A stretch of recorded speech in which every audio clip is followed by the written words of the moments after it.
After being released from prison, he went to visit his girlfriend's grave. After being released from prison after 5 years, Anthony decided to visit his late girlfriend's grave. But as he leaned over the tombstone, he turned pale at what he saw. A light rain was falling on the muddy ground as Anthony walked slowly through the cemetery. The cold air carried the scent of wet earth and damp leaves, but he barely noticed. His steps were guided by a mix of pain and resignation. After 5 years of imprisonment, this was his first opportunity to face what was left of Sophia, a tomb, a headstone, and the unbearable weight of guilt he had carried since that fateful night. Upon finding the grave marked with the name he knew so well, a shiver ran through his body. The headstone was simple, with letters carved in white marble that seemed to defy time. Anthony knelt down, letting his hands touch the cold stone. His eyes scanned the details of the inscription, but suddenly he froze. Something didn't make sense. The dates didn't match. They indicated that Sophia would have died before the accident. He ran his fingers over the carvings, as if touching them could correct the obvious mistake. Unease began to grow, suffocating the mourning he had expected to feel. Anthony stood up quickly, looking around as if searching for answers in the silence of the cemetery. He walked toward the small shed where the caretaker usually stayed. Upon arriving, he found an elderly man hunched over an old table, distracted by a battery-operated radio. "Excuse me, sir," Anthony said, trying to control the anxiety in his voice. "I need some information. How long has this headstone been here?" The man raised his weary eyes, assessing Anthony for a moment before responding. "Which headstone?" he asked disinterestedly. "Sophia Clark's. I heard she was buried here." Anthony's voice faltered at the end of the sentence. The caretaker frowned and scratched his chin before replying, "There's no Sophia Clark buried here." "I'm certain of that." Anthony blinked, stunned. "That can't be right. I saw the headstone with her name. It's right there." He pointed to where he had just been. The old man shook his head. "Let me check." He rummaged through a thick notebook of records yellowed by time. A few minutes passed, but the man finally confirmed, "There's no Sophia Clark in this cemetery." "Never was." The statement hit Anthony like a blow. He tried to argue, describing the headstone he had just visited, but the caretaker remained firm. Anthony felt desperation tighten his chest. If Sophia wasn't buried there, then where was she? And more importantly, why would someone have placed a false headstone? He returned to the tomb, now seized by an urgency that made his thoughts race disorderly. Questions began to form. Who could have done this? Why? But an idea crept into his mind, both frightening and filled with hope. What if Sophia was alive? The thought seemed absurd, but not as much as the feeling that his entire life over the past 5 years had been a big lie. As he walked out of the cemetery, Anthony clenched his fists as if trying to contain the whirlwind of emotions threatening to explode. He knew he wouldn't find peace in that place. On the contrary, that visit had reopened a wound that had never fully healed. Something was wrong, terribly wrong, and he needed to find out what it was. Determination began to take shape in his chest. If there was a hidden truth, he would find it, no matter the cost. After a sleepless night, Anthony couldn't shake the doubts that were consuming him. The idea that Sophia might be alive tormented him, wavering between hope and fear. The next morning, he made a decision.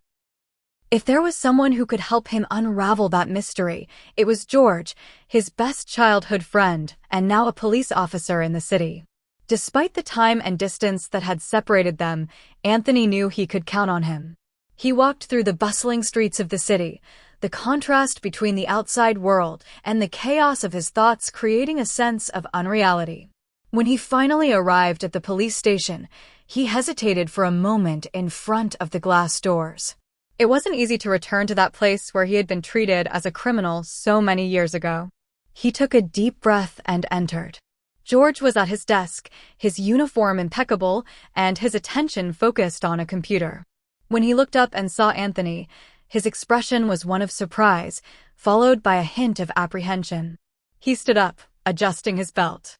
"Anthony," he said, walking over to him, "I didn't expect to see you so soon. How are you?" Anthony replied with a tired half-smile. "I've been better." I need your help. Something very strange is happening.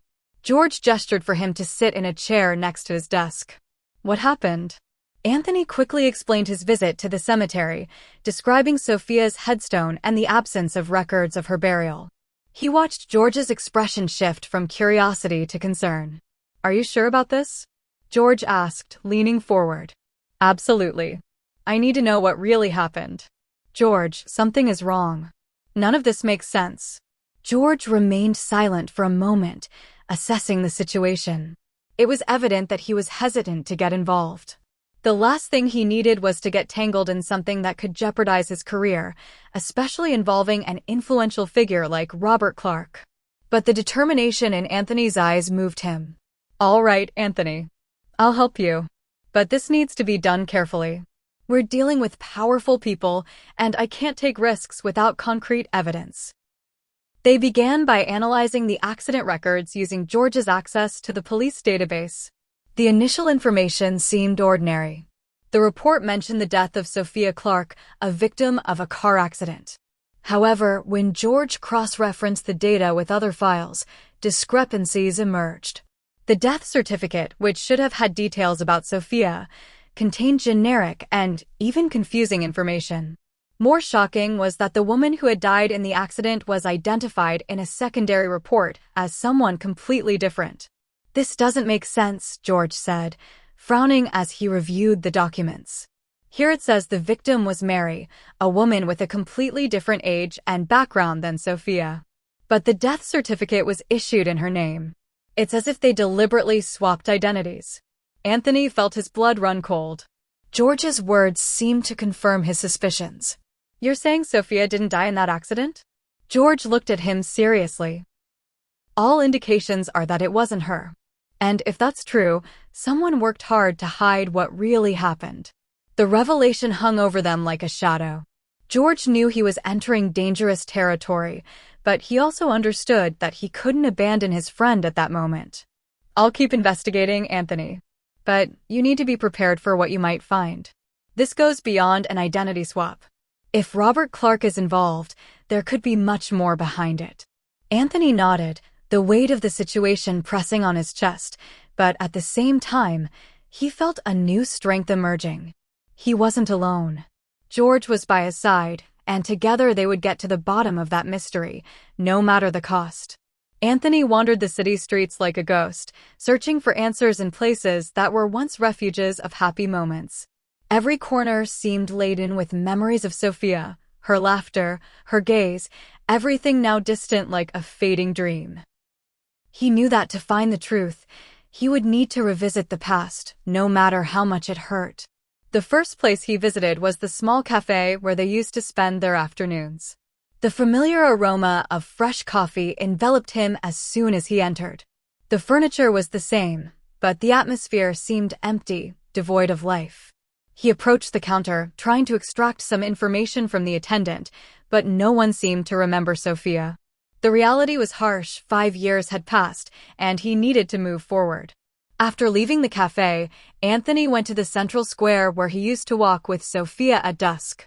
As he observed the wooden benches and the trees swaying in the wind, he noticed a man sitting in a corner, his face partially hidden by a cap. There was something familiar about him, and Anthony approached cautiously. "Excuse me," Anthony began hesitantly. "You're Charles, aren't you?" The man slowly lifted his head. It was Charles, a former employee of the Clark family who had long since disappeared from the city. He looked dejected, his face marked by time and disillusionment. "Anthony, I can't believe it. You're out?" Charles asked, his voice low and hoarse. "I am, and I need answers. You worked for Robert Clark. Tell me what happened to Sophia." Anthony could barely contain the urgency in his voice. Charles looked around as if fearing someone was listening before gesturing for Anthony to sit beside him. "Listen, kid. I shouldn't be talking to you, but..." He paused, taking a deep breath. Robert sent Sophia away right after the accident. She was alive, but she was forced to go to another city, far from everyone. Anthony felt his heart race. Why? Why would he do that? Charles hesitated but finally murmured because she was pregnant and Robert would never accept that his daughter had a child of her own. He thought it would tarnish the family name. The ground seemed to vanish beneath Anthony's feet. Sophia was pregnant. He had a child. It was as if all the pieces were starting to fit together, revealing a much more sinister scheme than he had imagined. Where is she now? Do you know where Robert sent her? Anthony asked, gripping Charles's arm tightly. I don't know. I only know that he placed her somewhere far from here and that he had the help of powerful people to erase any trace. After that, I got out of that job. I couldn't continue to be part of it. Charles stood up, looking at Anthony with a somber expression. If you're going to mess with Robert Clark, be careful. He doesn't play around. He already destroyed your life once and won't hesitate to do it again. Anthony stood still in the square, Charles's words echoing in his mind. The mystery was taking on even darker contours, but now he had something he didn't have before, a new reason to fight. If he had a child, he would find him. If Sophia was alive, he would discover where. Determination burned in his chest like a flame that no one could extinguish. He didn't know what awaited him, but he was ready to face whatever was necessary. The dirt road wound through isolated hills surrounded by tall trees casting dense shadows under the pale moonlight.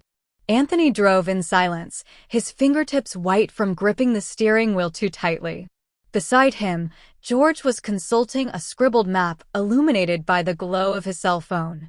The property they were searching for was a remote place, one of Robert Clark's numerous discreet holdings that had gone unnoticed for years.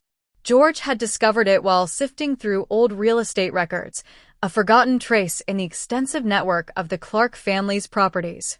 It's here, George said, pointing to a rusty gate that barely stood out in the darkness. Anthony parked the car and got out, his heart racing. He pushed the gate, which creaked as if protesting the intrusion. They walked down a narrow path leading to a modest house appearing run down. It didn't look like a place of luxury, but it bore the mark of intentional isolation. Are you sure about this? Anthony asked, looking at George. There's no other explanation. Everything points to this place, his friend replied firmly. Anthony approached the door and tried the doorknob, which was unlocked. He pushed it carefully, smelling mold and aged wood. The interior was dark, lit only by the faint light coming from a broken window. The house seemed abandoned, but every corner exuded a sense of buried history. Let's search, George said, pulling out a flashlight. The two began to rummage through the place. The furniture was covered with dusty sheets, and the silence was unsettling. Anthony felt the weight of the moment, as if the walls were hiding the secrets he so desperately wanted to uncover. It was in the small room at the back that he found something, a wooden chest locked with a simple padlock resting in the corner. Anthony broke the padlock with a tool George had brought. Upon opening the chest, he found a stack of documents. Among contracts and old letters, something caught his attention, a set of handwritten letters. He immediately recognized the handwriting. It was from Sophia. With trembling hands, Anthony picked up the first letter and began to read. The words seemed to whisper directly to him, bridging time and space. Anthony, my love, I don't know if you'll ever read this, but I need to believe that you will. I'm being kept here against my will. My father forced me to come to this place, saying it was for my own good. I'm pregnant, Anthony. Our child is growing inside me, and he knows. He wants to erase you from my life, to erase our story. But I won't forget you. Never. Anthony's eyes welled up with tears. He continued reading the letters, each one more painful than the last. Sophia described her isolation, her struggle to maintain sanity, and her unwavering love for him. She also revealed how Robert forced her to assume a new identity to make her disappear for good. George watched in silence, understanding the impact of those words. She tried to reach you, Anthony. All this was to separate you from her and your child, George said, his voice filled with indignation. Among the documents, there was also evidence of Robert's schemes, records of suspicious bank transfers, forged contracts, and explicit orders to cover up the accident that had changed Anthony's life. It was more than just evidence against Robert, it was a window into the labyrinth of lies he had built. Anthony clenched the letters tightly, his chest burning with a mix of pain and fury. The image of Sophia alone, fighting against a system controlled by her own father, filled him with determination. Now he knew he couldn't stop. Sophia was alive. He had a child. And Robert Clark would pay for everything. As they left the house, George carrying the box of documents, Anthony looked up at the starry sky. For the first time in years, he felt he had something to fight for. Sophia's letters were more than proof of her love, they were a call to action. And he would answer it, no matter what was to come. The sound of tires on asphalt seemed distant as Anthony drove toward the neighboring city. His heart pounded loudly as if trying to break the tense silence inside the car. Beside him, George was reviewing once again the details they had discovered. Sophia was living as Charlotte Morgan, married to Victor Simmons, a respected businessman. It was a new life built on lies and pressure, but still, she was there alive. Anthony felt a mix of anxiety and growing anger.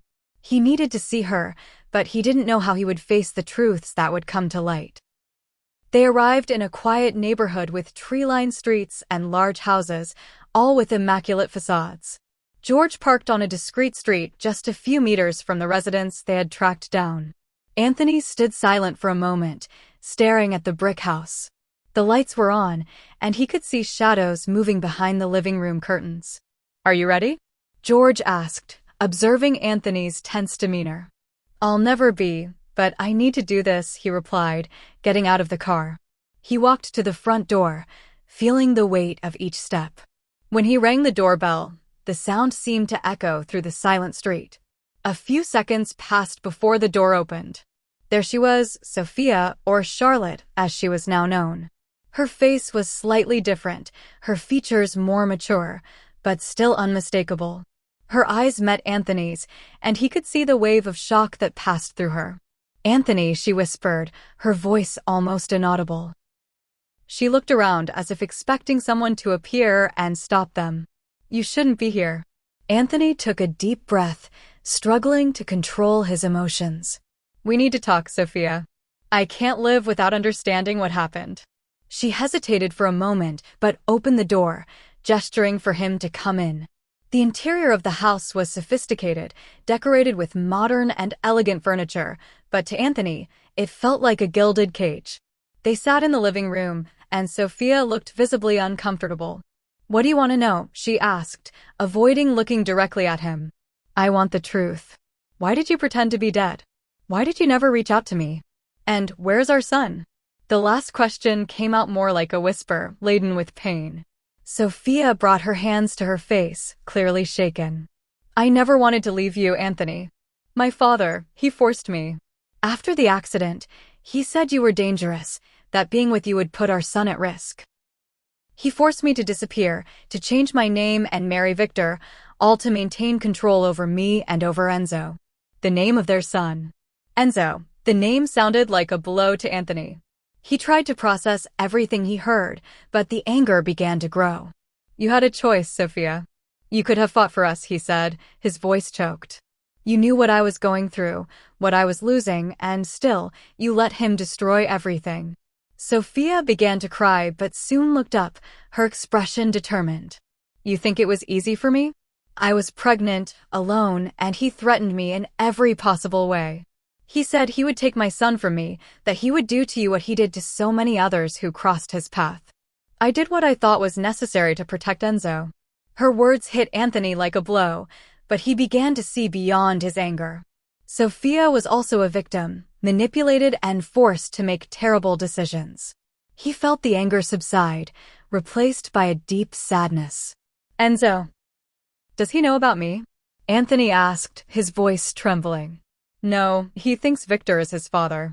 It was the condition my father imposed when he forged the whole lie. But Enzo is yours, Anthony." "He always has been," she replied, tears streaming down her face. The weight of those words fell upon him. He had a son, a boy who knew nothing about his existence.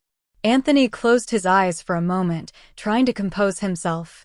When he looked back at Sophia, the pain and resentment were still there, but something else emerged, a renewed determination. "This needs to end, Sophia. Your father won't control our lives anymore.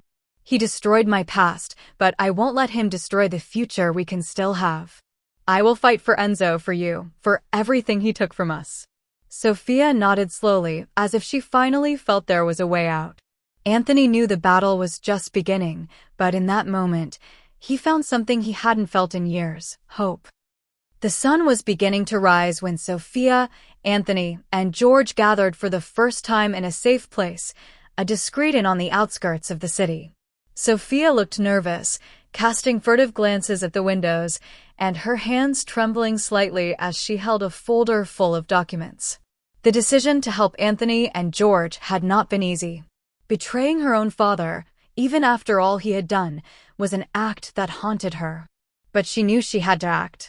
The truth needed to come to light. "Here is everything I managed to gather over the years," Sophia said, placing the folder on the table. Forged contracts, suspicious bank transfers, names of people involved in his network. "My father is not just a powerful businessman, Anthony. He leads a scheme that involves corruption, drug trafficking, and money laundering. He controls everything from local politicians to members of the police force." George opened the folder and began to analyze the documents. His gaze was attentive but filled with indignation. "This is enough to make a big impact, but we need additional evidence, something more direct so that it won't be dismissed or buried by the people Robert controls." Sophia nodded. "I know where he keeps the most important files, at the main house on the farm. But getting in there will be dangerous. He has guards, cameras, and a system that monitors everything." Anthony, who had been silent until then, finally spoke. "I'll go in. I've wasted too much time letting him set the rules. If this is what we need to expose him, then I'll do it." George shook his head. "We can't be impulsive. If we get caught, Robert won't hesitate to eliminate any threat. We need to plan this carefully." As the trio discussed the next steps, Sophia mentioned something that left Anthony silent. "Enzo, before we proceed with this, you need to meet your son, Anthony. I know it won't be easy, but he deserves to know who you are." The simple thought of meeting Enzo left Anthony conflicted. He knew the boy had grown up believing Victor was his father. Entering his life would mean destroying a part of that reality. But the idea of continuing to be a stranger to his own son was unbearable. That afternoon, Sophia took Anthony to the park where Enzo used to play. From a distance, he saw the boy for the first time: messy brown hair, curious eyes, and infectious energy as he ran with the ball. Anthony felt his heart tighten. He wanted to run to his son, hug him, and tell him everything, but he knew he needed time. "I'll introduce him to you as a friend of mine," Sophia explained. "It's the best we can do for now." Enzo ran up to them, holding the ball. "Mommy, who is he?" he asked, pointing to Anthony. Sophia smiled, though her eyes were full of emotion. "This is Anthony, a friend of mine from a long time ago." Anthony bent down to be at Enzo's eye level. "Hey there, champ. Do you like soccer?" Enzo nodded enthusiastically, starting to talk about the games he watched on TV and his skills. Gradually, the conversation flowed. Anthony felt an immediate connection, but also knew he would have to earn his son's trust. In the following days, Anthony continued to get closer to Enzo, showing up without revealing the truth. The relationship started tense, with the boy hesitating to open up, but small daily interactions began to build a bridge between them. Enzo little by little started to admire Anthony, seeing in him something he never saw in Victor: sincerity and genuine attention. Meanwhile, the plan to take down Robert was progressing. George gained access to surveillance equipment and escape routes. Sophia mapped out the layout of the farm, pointing out where the confidential files were stored. The atmosphere was tense, but also filled with determination. Robert always thought he was in control, but he underestimated how capable we are when we fight together, Sophia said, her voice full of conviction. Anthony looked at her and George, realizing that for the first time in years, he had allies by his side. It wasn't just a battle for justice, it was a fight to reclaim his life and protect his son's future. He knew the path would be dangerous, but he was willing to face anything. Robert Clark had made many mistakes, and now he would face the consequences. Robert Clark's farm lights shimmered in the darkness, but what seemed like calmness concealed imminent danger. Robert had discovered Anthony and Sophia's movements. His contacts had informed him about George's approach, the police officer, and the handling of sensitive documents. Robert's anger was palpable. He knew he needed to act quickly to preserve his influence and, above all, his control over Sophia and Enzo. The next morning, Sophia received a call. Robert's cold voice made her shiver. "You're playing with fire, Sophia," he said slowly. "I thought I made it clear what would happen if you betrayed my trust. Are you willing to lose Enzo? Because if you continue with this, he won't be under your protection anymore." Sophia felt the ground disappear beneath her. Fear dominated her for a moment, but then anger took over. For years she had endured her father's manipulations, but now she knew she wasn't alone. With trembling hands, she hung up the phone and sought out Anthony and George. When she arrived at the inn, her pale face revealed the gravity of the situation. "He knows. My father knows what we're doing. He threatened to take Enzo from me," she said, barely holding back tears. Anthony immediately stood up, his expression stern. "He won't touch our son. Not this time. George, we need to reinforce Sophia and Enzo's security." George agreed, already grabbing his phone to make some calls. "I'll talk to some trusted people at the precinct. We can't involve everyone because Robert's influence runs deep, but there are still officers on our side." While George arranged protection for Sophia and Enzo, Anthony and Sophia stayed to discuss the next steps. "I know you're scared, Sophia, but we need to stay focused," he said. "He's trying to intimidate us because he knows we're close to taking him down." Sophia looked at Anthony, determination beginning to replace fear. "I won't let him win again. Enzo means everything to me, and now I know we're not alone." That night, things took an even more dangerous turn. Robert sent two of his henchmen to surveil Anthony and Sophia's movements. George, who had noticed a suspicious car circling the inn, decided to take action.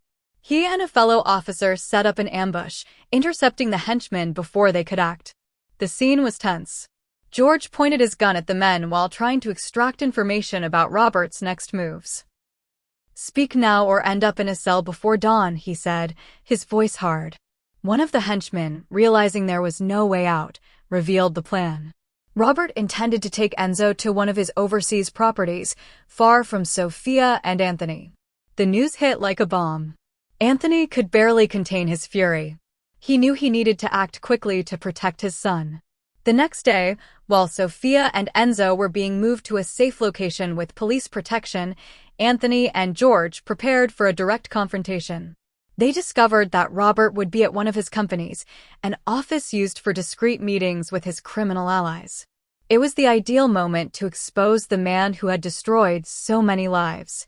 The night brought a charged atmosphere. Anthony and George, along with two trusted officers, infiltrated the building. The evidence Sophia had provided was with George, ready to be presented to the authorities. But they needed to capture Robert in the act. The confrontation was inevitable. Robert was waiting for them. His expression was that of a man who wasn't afraid to risk everything. "So that's it," he said with an ironic smile. "You think you can take me down? You're nothing compared to what I've built." "Don't underestimate what a man with something to lose can do," Anthony replied, his eyes fixed on the man who had destroyed his life. The confrontation escalated. Henchmen tried to stop Anthony and George's advance, but with the help of the officers, they managed to reach Robert. When he realized there was no way to escape, his mask of control fell away, revealing a desperate man. "Everything I did was to protect my family, to preserve what is mine," Robert shouted, his voice echoing through the office. "You destroyed your family, Robert, and now you'll pay for it," Sophia responded, who had arrived at the scene escorted by the police. With the evidence in George's hands and the support of the police, Robert was arrested right there, his influence collapsing like a house of cards. As he was being led away, he cast one last glance at Sophia, full of resentment. "You'll regret this," he said, but Sophia simply turned her face away, determined not to let fear control her again. The danger was not over yet, but Anthony knew they had taken an important step. Now it was only a matter of time before Robert faced the full extent of his justice. More importantly, Anthony felt that for the first time, his family was a little safer. The courtroom was packed. The atmosphere was heavy, charged with anticipation and tension as the judge announced Robert Clark's sentence. For weeks, the evidence collected by George, Sophia, and Anthony had been presented in a meticulous trial that exposed the true extent of Robert's crimes: bribery, fraudulent contracts, drug trafficking, money laundering. His criminal network was as complex as it was powerful, but now everything was collapsing. Robert Clark, you have been found guilty on multiple charges, including corruption, document forgery, and tampering with evidence in legal proceedings. You are sentenced to life imprisonment without the possibility of parole, declared the judge as the gavel struck. Robert, seated at the front, looked like an aged and defeated man. For the first time, his mask of arrogance had fallen away. During the trial, pressured by the overwhelming evidence, he confessed to part of his actions, including the manipulation of the accident that had changed Anthony's life. I did what was necessary to protect my family, at least that's what I believed at the time, he said in a moment of apparent weakness. I manipulated the accident evidence. I made it look like Sophia had died because it was easier to distance her from Anthony that way. I used another identity, created a perfect scenario, but no one died that night. He spent 5 years in prison for something that never happened. His words echoed in Anthony's mind ever since they were spoken. For so long, he had carried the guilt of a non-existent crime. The weight of this revelation was overwhelming, but also liberating. Now, with Robert behind bars, Anthony felt that for the first time, he could breathe without bearing the burden of such a cruel lie. After the sentencing, Sophia and Anthony had a long conversation. Now free from her father's control, Sophia revealed the truth behind her marriage to Victor. It was all a sham, she said as they walked through a quiet park. Victor accepted the arrangement because he was also trapped under my father's influence. There was no love, only convenience. He filed for divorce right after the trial. And now? Anthony asked, his voice hesitant. Sophia smiled sadly. Now it's your turn to build something with Enzo. He needs you, Anthony, and you deserve this time with him. Anthony nodded, understanding what Sophia was saying. He knew there was much to repair, but he also knew his priority was to reconnect with his son. Their relationship was still new and full of uncertainties, but there was something undeniable between them, a bond that only time and effort could strengthen. The days that followed were about rebuilding. Anthony moved to a small apartment near Enzo's school, trying to create a routine. He spent afternoons with the boy playing soccer in the park or helping him with his homework. Every small step in their relationship was a victory for Anthony. Daddy, can I show you something? Enzo asked one day, holding a drawing in his small hands. Anthony still got emotional every time the boy called him father. He took the paper and saw a colorful drawing of a man and a boy holding a soccer ball. Did you make this? It's amazing, champ. Anthony smiled, feeling a joy he hadn't experienced in a long time.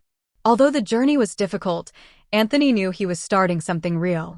Sophia, for her part, dedicated herself to rebuilding her own life away from her father's shadow and the forced choices he had imposed. She kept in touch with Anthony and Enzo but respected both of their spaces. On a sunny morning, Anthony went out to the apartment balcony and watched the city. It was a new day full of possibilities. For the first time in years, he felt that his life was in his own hands. The scars of the past were still there, but now they were marks of survival, not of defeat. He looked at Enzo, who was playing with a ball in the living room, and smiled.